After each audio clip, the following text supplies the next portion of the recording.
their role, saying, yeah, the sons of Noah, some people aren't quite human. When you have this colluding for power, you're in trouble.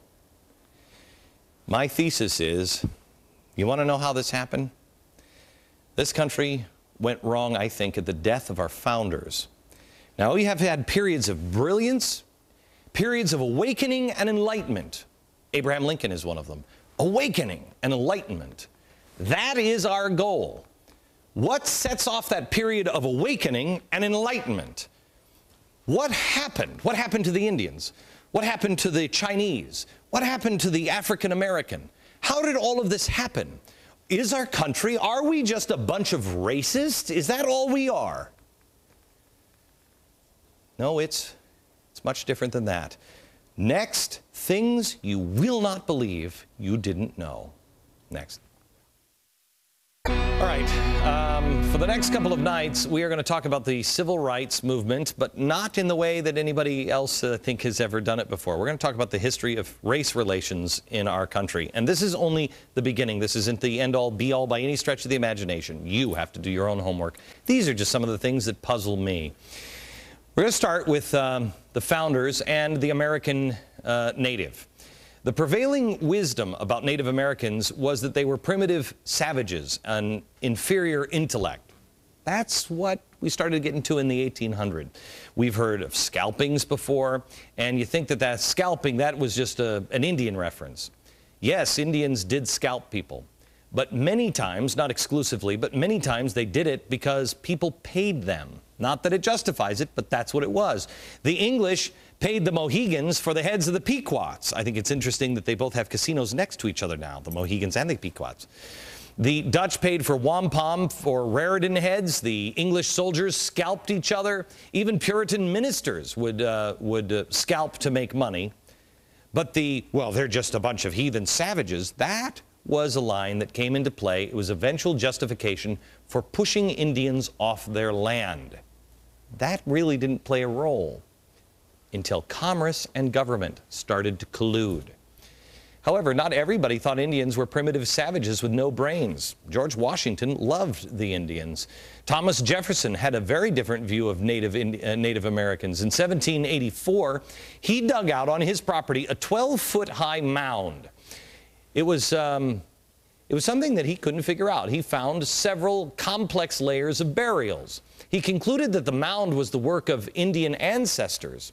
Jefferson began to ponder this, and he believed that the Indians possibly came, in his words, from Egypt or Asia.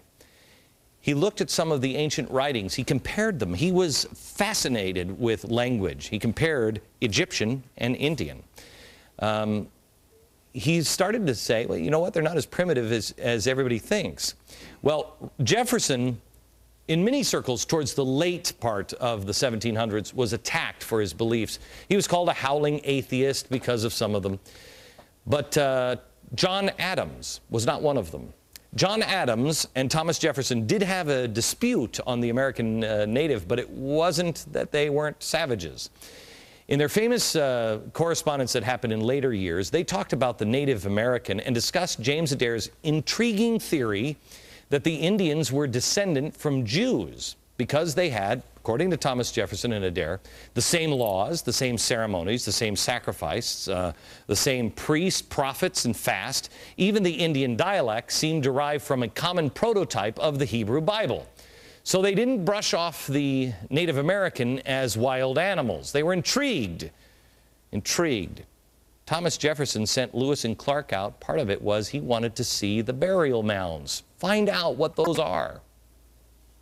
Now, in the beginning, Jefferson was an outspoken advocate for Indian sovereignty. In 1793, he wrote, "The Indians had the full, undivided, and independent sovereignty as long as they chose to keep it, and that just might be forever." 2 years later, he added, "It may be taken for a certainty that not a foot of land will be taken from the Indians without their consent." Unfortunately, later, when commerce and government started to collude, when America needed land, things changed. By early 1800s, Jefferson sought ways to get Indians off their land without force. His first idea was to let the Indians, see if this sounds like a familiar tactic, let the Indians get deeply in debt, and then when they couldn't pay, they'd have no choice but to concede the land. Does history repeat itself? Jefferson's other idea was intermarriage. He told visiting Indians that we will unite with you.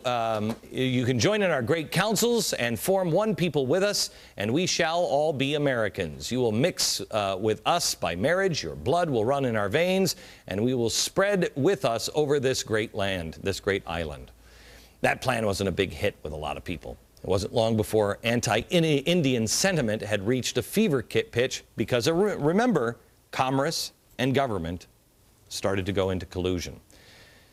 So Jefferson put a motion into plan to remove Indians from the East. Jefferson was long gone before it finally happened, but it was Jefferson who got the ball rolling on Americans' future policy for Native Americans. Now,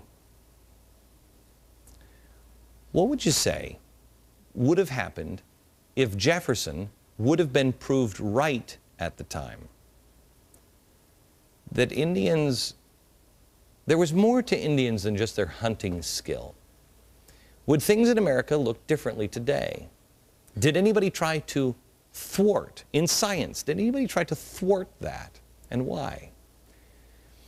Archaeologists now think that those Native Americans were, dare I say, fairly advanced, possibly being able to extract iron and copper as well as mine it and then carry it great distances to trade it. If we knew that at the time, would we have treated Indians any better? They definitely deserved better, especially when you see the history that has been erased by science and the Smithsonian. Coming up.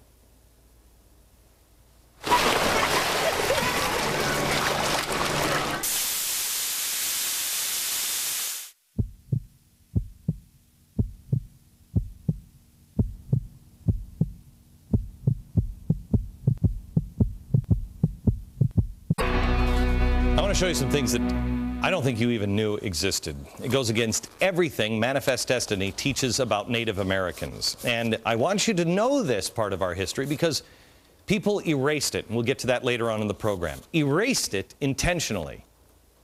That's an important part of it. America's history didn't begin with Christopher Columbus came over. There were ancient cities with advanced architectures all across North America. Did you know that? Hundreds of years before Columbus came. We always think, oh, the Indians, they didn't scour the land. So, no, not true. These were cities as large as any in the world at the time. London or Rome, they were metropolises. Archaeologists say they have found evidence of 200,000 actual cities of mound-like structures all across North America that were here long before Columbus. But we don't know anything about them. Why? Why? Especially when you hear what you're about to hear. I want to show you three incredible examples of these Indian mounds that were discovered. But before I show you this, I want to ask yourself, I want you to ask these questions. Was Jackson right? Andrew Jackson, Manifest Destiny, the beginning of that. Was he right that the Native Americans were savages? Or was Jefferson right that there was something going on here that we don't even understand? Maybe they were descendants of Egyptians or Jews, or maybe they were from Asia. Where were these people from? But they weren't savages. I want you to take a look at this. This is going to blow your mind. See this here? First, let me show you the Great Pyramid of Giza. You've seen this? One side of the Great Pyramid of Giza. If you measure it, it is from the bottom to the apex, 606 feet. That's important. That's an ancient unit of measurement. It's referred to as the stade. Now I want to show you this. These are the Newark earthworks. They're here in Ohio. Yes, Ohio. The earthworks are made, they're structures that are made now of earth that has been built up from the ground in a perfect circle. Here it is, a perfect circle and a perfect octagon. But they were built by the ancient Hopewell civilization. They date back from 300 BC to 400 AD. So let's look at these structures here. Bring this up. I want to show you something. If you square the inside of the octagon, here's a square and here's a square. If you square it, this is what surveyors do when they're measuring. They square the circle, and then they divide that area into 4 equal parts, or cubes, and then you find that each cube